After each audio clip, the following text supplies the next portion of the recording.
Hello, guys. Good evening and welcome to the podcast. My name is Andy. I'm the clinical lead. And in this evening's session, well, it's a session for you guys basically to answer your questions. So it's a type 2 members only question and answers session or seminar. So any questions you have, pop them into the comments box. I have some questions that Natalie has submitted from patients during the week from herself and Chloe. Excuse me. Okay. Let's get going. So one of the things that I wanted to talk about, by the way, I meant to say, if you're new here, if you're not subscribed to the channel, do me a favor and just click over here somewhere, the subscribe link. And if you want to know when we're going live every week, click over here and there will be a bell notification icon there. If you click that, you'll get notified every time we go live. Okay, so a couple of questions in here from during the week. And by the way, guys, make sure and say hello. Just say hi. Pop in your questions if you have them. And if you don't, sorry, no, 1 second.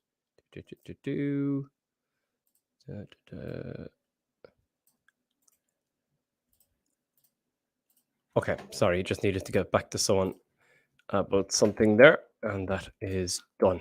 Excellent. Okay, so if you have a question, make sure and pop your question in. Like I said, I have plenty there from Natalie and Chloe to keep me going. One of the first questions was looking at when can I think about coming off medication? So this is something that we hear a fair bit, actually. Around 8 to 10 weeks in, people start seeing lots of 4s and 5s in terms of their blood glucose levels, whereas before it would have been unusual to see anything under, I don't know, 10 or 12 or something like that. Typically, medication management is led by your doctor and has little or nothing to do with us. We don't give advice on medication, but generally speaking, as a good rule of thumb, and again, this doesn't constitute medical advice, if your blood sugar levels are trending down in the 4s and 5s and you're bordering on going a bit too low, you probably stand to reason that you don't need to be on the same amount of medication you were on when your blood sugar levels were 10 to 12.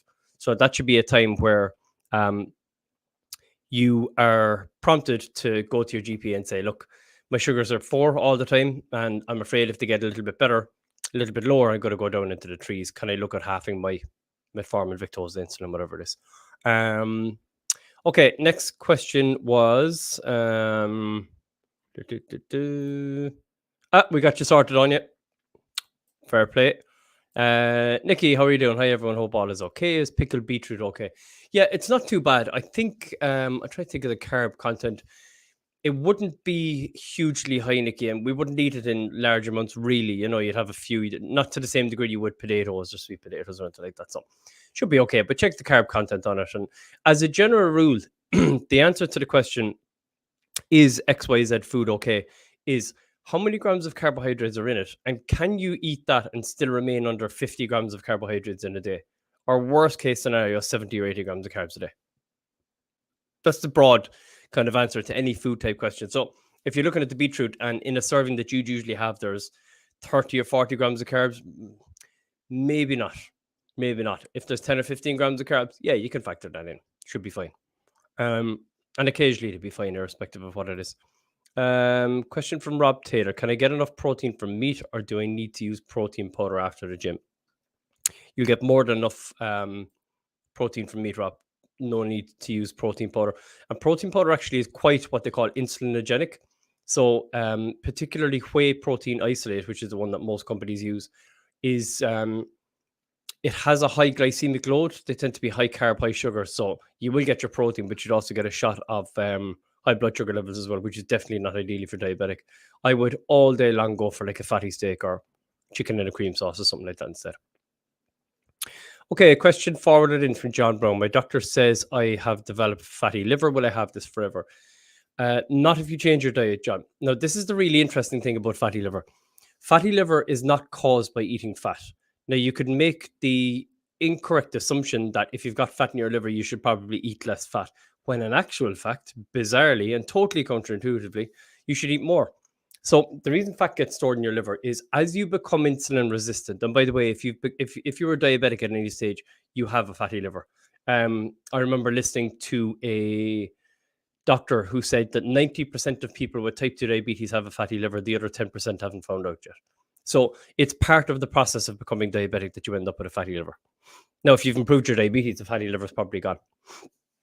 But fatty liver happens that as you start to become pre-diabetic and diabetic, you've high insulin levels, you become what's known as insulin resistant. And when you're insulin resistant, you have another way of saying it is carbohydrate intolerance. So your body doesn't know what to do with carbohydrates. And because it can't make the insulin to then lower the amount of glucose in the blood, it says, I'm going to convert this into triglycerides, which are fats, which it stores in your liver. We call that fatty liver. In your pancreas, that's a fatty pancreas. In your heart, that's myocardial ectopic fat. And then in your tongue, and we call that sleep apnea. So we've all these different names for things that happen as you're becoming diabetic, when in actual fact, they're all offshoots of having high blood sugar levels in the first place. Now, when you reduce the amount of sugar in the blood, what happens is the liver starts to dump out a lot of the fat. It starts to burn up fat for fuel because you're in nutritional ketosis, which is the state of reducing down your carbs and eating more fat and protein to teach the body how to use fat as an energy source. And we see in the first week, or I should say, not we, but in the clinical literature, you'll see a 30 to 40% reduction in liver fat in a week to 10 days after starting a low carb diet. And about a month in, about a 70% reduction in fatty liver. We've had patients both on our UK trial and other trials go back into their hepatologist, and the hepatologist say, I don't know what you did, but your liver's perfect. From eating eggs and cream and cheese and butter and chia seeds and nuts and dark chocolate and avocado. So totally counterintuitive, but that's how the pathophysiology of NAFLD happens, non-alcoholic fatty liver disease. Question from James. Any advice on how to manage foods while on holiday? Yeah, stick to the basics, James. I know this is possible because I've eaten low carb for 5 or 6 years, 6 or 7 years though. And obviously I've been on numerous holidays since then. And it's very doable. If you think about the sort of foods that you would associate with kind of even Mediterranean countries, your kind of cheese, your fish, your meats, your olives, your salads, seafood chowders, cheese boards, all of that sort of stuff, it can be done. Now, if you're drinking a couple of glasses of wine and you think, fuck it, I'm just going to have a dessert, look, not the end of the world. But I would keep to the basics, the same basics that, and this is really important. Don't overcomplicate it. If all you do is avoid bread, rice, pasta, and potatoes, you're going to be fine. I went out for food with my dad and my brother, and we're all keto. We're all very low carb, and we had they had a big kind of double burger thing, and they just put the bun to the side and didn't eat it. They asked for extra veg instead of chips. I had chicken wings as a main. I wasn't particularly hungry, so I just had kind of spicy chicken wings. Be careful with the barbecue chicken wings, so they tend to be, that sauce tends to be really sugary. But keep it basic: seafood chowders, soups, stir fries if they're just vegetables and meat. And don't be afraid to ask for what you want. So I've been known to go into a restaurant and say, can I get a T-bone steak, but can I get it cooked in butter and not oil, please? And can I get extra butter on it? And can I have cauliflower and broccoli as well instead of the chips or potatoes? I don't want any, I can't eat any potato. And I'd say can't eat any potato instead of I don't want. When they hear can't eat, they go, oh, somebody might be allergic. And they tend to get it right then. So keep it basic. Avoid bread, rice, pasta, potatoes, the usuals. And once you do that, you should be fine. Now, your choices are going to be limited, but the question to ask yourself is, at the end of the night, will you be happy with blood sugar levels of 12 just because you got to eat something that tasted nicer? And for me, I know the answer is always no. If I make the right decision, I'm always in better form afterwards. You know, I feel much better about the occasion. Question from Jake. Okay, question from Jake. Why does calorie counting not work? So by not work, I presume and you're entirely right, don't get me wrong. I presume you're alluding to the fact that people on low calorie diets, I think the number is 94 or 96% of them will put all the weight back on within 1 to 2 years. The reason it doesn't work is that if you deprive your body of calories, it has an evolutionary mechanism known as homeostasis, where it's always trying to find balance and keep you alive. If you deprive it of calories, your body will say, I will metabolize loads of fat in the short term. And then when you start to lose more fat, I'm going to slow down your metabolism to prevent you losing any more fat, which is a big problem when you go from your 1,200 calorie diet back to your 2,500 calorie diet, because all of the weight will go back on. And what you'll often notice is that somebody will lose 2 stone and put back on 2.5 stone, because you're not only storing fat because you're eating way more calories than your body is able to deal with because it's down-regulated your metabolism, but it's actually compensating. It slowed your metabolism down so much that even when you go back to eating a normal diet, you put on all the weight and more. You'll often see more will go back on. So trying to trick your body and saying, I'm just not going to give you enough calories doesn't work. Now, depriving your body of food calories and teaching it to burn the same amount of calories, but to derive those calories from body fat, which is what you do on a low carb diet, is entirely different, totally different. Your metabolism actually goes up. So the long-term weight maintenance, Virta Health have just published. Virta Health are a company in the States which do diabetes reversal programs like us, VIRTA, only they're valued at a whole lot more than us. I think they're valued at 2 billion or something. Excuse me. They do these sort of programs, and they've just popped in a 5-year, or sorry, excuse me, they've just published a 5-year outcomes results there over the last kind of 6 months or so, and there's a huge maintenance rate. People able to long-term maintenance of a low-carb ketogenic diet. I think it's like upwards of 80% of patients were still on the diet 5 years later and still had their diabetes in remission, things like that. So that's why counting calories doesn't work. You count calories if you intentionally restrict calories from your body, as opposed to eating the foods that make you feel less hungry and teaching your body to derive fuel from body fat, then your body is going to be much more clever than you are, and it'll find a way of that backfiring, basically, because it's an ancient ancestral mechanism that's trying to establish homeostasis and keep you safe. I'll give you another example. If you don't drink enough water, you don't really get dehydrated. You do get dehydrated eventually. What will actually happen is your body will retain water for the next couple of days. You'll be up a couple of pounds. Your body will refuse to let any more water go. So it has all these protective mechanisms. If you go without food for 4 weeks, your body will be fine. It'll find a way of surviving by using body fat. You lose a lot of weight, but so your body is hugely, hugely clever. So calorie counting just doesn't work at all. Morgan, how are you, Morgan? Question is, what sauces are the best choices? So your better choices, Morgan, would be kind of cream based sauces, like mushroom, creamy type sauces. In fact, the only ones that I know are really bad are even curry sauces are fine for the most part. The bad ones are sweet chili sauce. That's basically not so much chili as it is sugar. It's like a really sugary sauce. And some of those oyster sauces can be high in sugar, or black bean. But generally speaking, if you look at the back of them in the sachets, I would say avoid the ones that are higher than kind of 10 grams of carbs per portion, something like that. I wouldn't get too caught up in it, but I would look at the ones that are lower in carbs and just compare them. And remember, the ones that are low in carbs are low in sugar. Good to see you too. So if you look at the ones that are low carb, not low sugar. So for example, if you see one that says it's got 10 grams of carbs, but only 2 grams of sugar, and the next one says it's got 12 grams of carbs and it's got 8 grams of sugar, they're all the same thing. Carbs equals sugar. That's what I want you to remember when you're looking at the carbs labels on the back of stuff. And a really good way to visualize how much sugar is going to end up in my blood if I eat this food is divide the number of carbs by 4 for a real ballpark figure of spoons of sugar in your blood. So for example, if you see a bowl of muesli and the portion size, muesli is a disaster anyway, sugar-free muesli, and it says 40 grams of carbs per serving, but only 2 grams of sugar. Ignore the sugar, because all carbs are sugar. Divide the 40 by 4 and you'll get 10. So there's roughly 10 spoons of sugar in that little portion of granola. And by the way, you'll probably, if you're anything like me, you'll probably have double the portion anyway. Okay, next question is Jane. Oh, hi, Jane. What do you think about sweeteners? I'm just not a fan of sweeteners. The reason I'm not a fan is because I think let me rephrase that. I think they're fine as a kind of a stepping stone. So if you're coming down from having a lot of sugar or carbohydrate in the diet and you want to make up like a keto chocolate, actually we're doing it tonight as it happens. We're making chocolate with cacao powder, coconut oil, and we either use erythritol or what's the other one? Erythritol or xylitol. And the xylitol recipe is xylitol, coconut oil, and cacao powder. You find it on controldtx.com on the website thing that we give you access to. If you don't have that, by the way, just send me an email and let me know.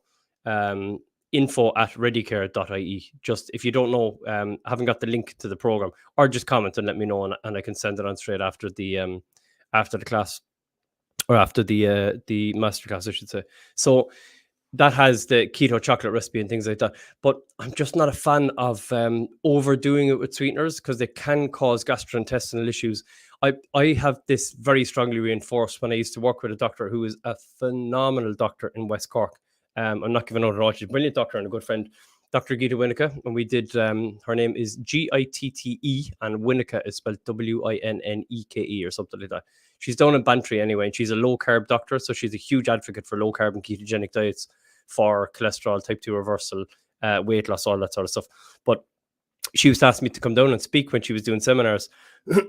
And when I'd go down there, the organization was off the charts. They would have bread, crackers, chocolates, they would have cake, everything, all low carb, all really low carb.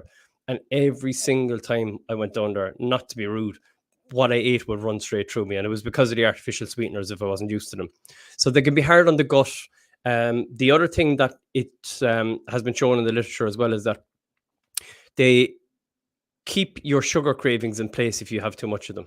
And what I mean by that is, it's not sugar. It doesn't really spike your blood sugar levels. So it's not that bad for your diabetes, and you can still lose weight while doing them. But to get a little bit nerdy about it now, it activates a pathway in the brain known as the mesolimbic pathway.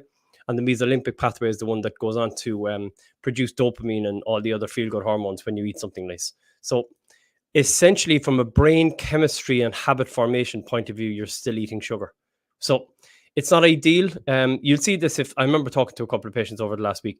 If you have Diet Coke, there's no sugar in Diet Coke, but as soon as you finish one, your body goes, do it again. As soon as you finish the other one, your body says, do it again. And then you say, I'm delighted I got that 12 pack. It was great value, and I drank them all in about 8 hours. So you have to be careful with that stuff as well. So I'm not a huge fan of sweeteners. That said, the better sweeteners are erythritol, monk fruit sweetener is good. Xylitol is not bad.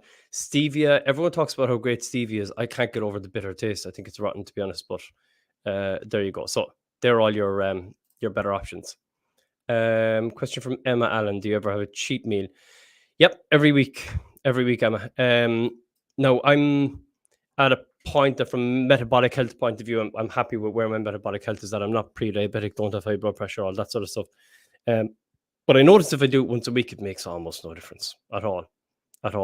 And funnily enough, you are doing way more damage eating stuff that you think is good for you, that's spiking your blood sugar levels, giving you high blood pressure and causing weight gain, but you think it's healthy, compared to if you're having pizza and Ben and Jerry's. I always use that as an example because it used to be my cheat meal. So what I mean by that is, if you think, oh sure, I'm so healthy during the week because I'm having the porridge and I'm having the bread rolls and I'm eating the sugar-free muesli that's actually full of sugar because it's all carbs, and then at the weekend, then you're having the pizza and ice cream, you'd be much better off dropping the former and having the pizza and ice cream and leaving that in. There's no one meal that will stop you reversing diabetes. I like my patients to be good for a couple of months, or 4, 5, 6 weeks before they start doing the regular kind of cheat meals, because at that point the pancreas will have healed to such a degree that you can actually get away with pizza and ice cream and the blood sugar levels don't go up that much. It's amazing to see, actually. So what I mean by that is, if you go low carb for 5, 6, 7 weeks, you restore pancreatic function. So you see what are known as the beta islet cells in the pancreas actually start waking up, actually start going back to work. And you can see in as little as 3 or 4 weeks, an insulin response very similar, if not identical, to somebody from their pancreas, very similar to somebody who's non-diabetic. So basically the pancreas makes almost a full recovery in 4 or 5 weeks. So patients will often say to me, I hear this all the time, they'd say, they're 7 or 8 weeks into the program and they say, oh, I went out there on Saturday and I was terrible, and I had pizza and I had 2 chocolate bars, and actually I checked my blood sugars afterwards and they were only 7. Now, before they would have been 15, but they were only 7. No change in medication, nothing has changed, except they've given their pancreas time to recover. So I would give myself a bit of time to allow the pancreas to recover before doing the cheat days. But again, not the end of the world if you have a little bit either. How are you, Grace? Is alcohol only bad because of the carbs when it comes to type 2? Is alcohol only bad because of the carbs when it comes to type 2? No.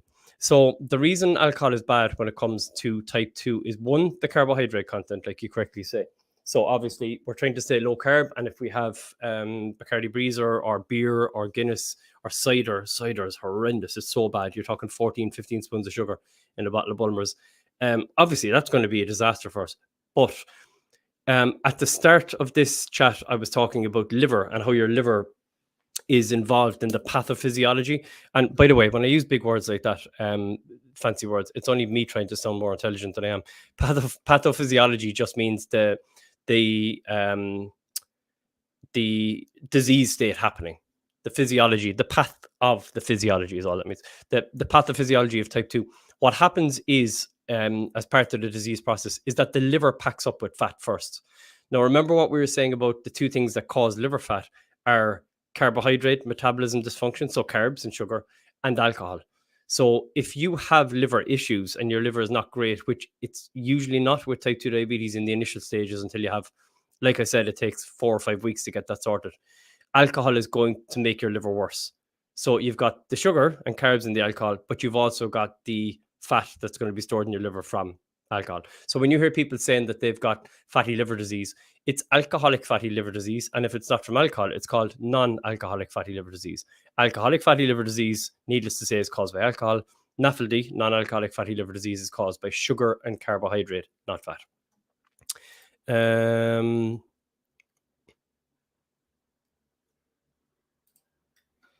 Hugh, I understand carbs and seem to be handling a low carb diet. Okay. How? Okay, I'd say we missed a bit of that question. Maybe, Hugh, if you want to pop in the second half of it. Let me see there now. Okay.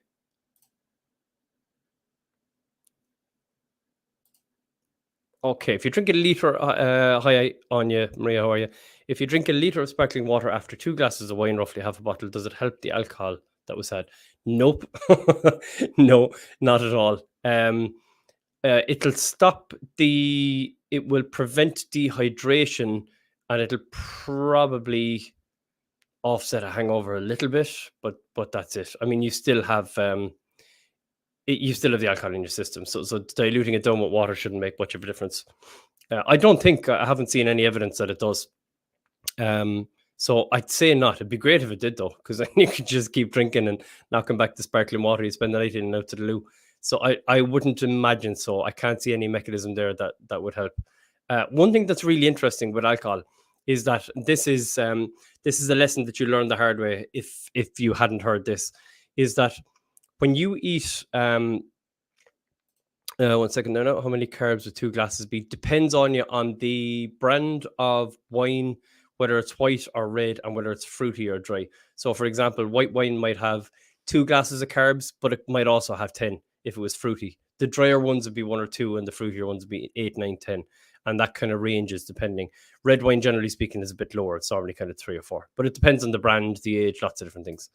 So an interesting thing about carbohydrates and alcohol is that alcohol and glucose. Now, glucose is just another name for sugar, and it basically means carbohydrates broken down are glucose. And when you check your blood glucose, you're checking basically carbs broken down in your blood. So glucose, sugar, and carbohydrate are all kind of the same thing. So when you eat a lot of glucose or carbohydrate, glucose fights for the same receptor as alcohol. So if you have a white bread roll and you have 2 glasses of wine, they fight for the same receptor, and your body doesn't absorb anywhere near as much alcohol. If you don't have carbohydrates in your diet and you drink the same amount of alcohol, you will absorb 3 to 4 times the amount of alcohol into the blood. So think about that. If you want to be a cheap date or make an absolute show of yourself by mistake, be very, very careful. If you're following a low carb diet and you're trying to stick to the low carb diet and you don't eat any carbs while you're drinking, you're going to absorb 3 to 4 times the amount of alcohol into the blood. Now, I learned this the hard way when we first came across this literature. So I'm a kind of health science background, so I'm a researcher, and I came across this, and ever since I started eating this way and seeing all the results I've seen with diabetes and heart disease and cholesterol and everything, sleep apnea, PCOS, I've become a little bit obsessed about it. And I went out for a meal. I'd be kind of known for eating this way. Like, I can't go out with the owners of the company and start eating pizza or bread because they'd mock the life out of me. So, and I want to stick to it anyway. So I went out and decided I'll have the chicken Caesar salad and I'll have the something else and something else. And sure, the lads now would drink much more than me. They'd be kind of 6, 7, 8 pints in. I don't remember a whole lot about getting home. I know my wife was taking care of me for the night. I know I made a bit of a mess, so I won't go into the details. But it's a lesson that I remembered, and I will actually intentionally now only ever really eat carbs if I'm going to have a few drinks. So I'm going to wear with my friend Zoe and lads I used to pal around with when I was growing up. on Saturday, just down in West Cork, and I'm going to eat carbs because if I don't, I won't keep up with them. There's no way I'd get beyond 3 or 4 drinks. So it just helps. That's where the saying comes from: never drinking an empty stomach. That's what's going on there. Hugh, problem with carbs and seem to be managing the diet well. I also have a problem with protein causing a problem with my kidney function. Am I alone in this? Yeah, I'm not convinced, Hugh, that protein is the cause of any kidney issues. I've seen this in stage 4 chronic kidney disease. That's the only time I've seen it in the literature. Now, the other thing you could do is you can continue to follow a low carb diet and just moderate the amount of protein you have. And by that, I mean strawberries and cream, that's low carb, high fat. Chia puddings, that's low carb, high fat. Aim for things that are moderately lower in protein, so less meat and less dairy and more of the kind of vegetables and things like that. And often I hear this advice that, you should up your carbs and up your fiber. What a crazy thing to say to somebody who's diabetic. It really is, in light of the current kind of evidence. So my advice to you, Hugh, would be if there's any sort of kidney issues, and if you do think it's down to protein, I'm not sure the literature is there to support that, but if that's the kind of thoughts coming back to you, or the ideas that's been fed back to you, I would say you can easily stay on the same amount of protein as somebody on a normal diet. A low carb diet does not have to be a high protein diet. In fact, a keto diet, which is a very low carb diet, is not high protein at all. It's actually lots of high fiber, low sugar carbohydrates, low carb food. So your above ground vegetables, your strawberries, raspberries, lots and lots of fat, and a moderate amount of protein is sustained nutritional ketosis. So a very low carb diet is actually moderate protein. So if you pull back from protein, if you feel that that's the issue, I have never seen someone on a low carb diet have anything other than improvement to their kidneys. But if you do think it's protein, you can moderate the protein intake. Even if you look up later on what is a ketogenic diet, you'll see it's low carb, high fat, moderate protein. Bargain, lemon and lime and water, is this okay? Yes, if it's actual lemon and lime, it's perfect. If it's those cordial things, yeah, they're fine. They're artificial sweeteners. They're not the end of the world at all. And I'll just take 1 or 2 more questions then. Question from Lauren Nagel: are beans okay in small amounts? Yeah, beans are, they're technically what are known as legumes, Laura, so they're moderately high in carbohydrates. Now, if you're talking the beans in the sugary syrup, they're a disaster because there's a ton of sugar. It's crazy how much sugar they put into that. You're talking about 8, 9, 10 spoons worth of sugar. Even sugar-free beans are not sugar-free. It's really important because, again, they're sugar-free in the sense of sucrose, table sugar-free. But then again, all of the carbohydrate converts to sugar in the blood. So sugar-free beans will leave you with about 10 spoons of sugar in your blood. So again, I would be careful with them. That said, they do contain a bit of fiber and they wouldn't be the worst thing in the world for you either.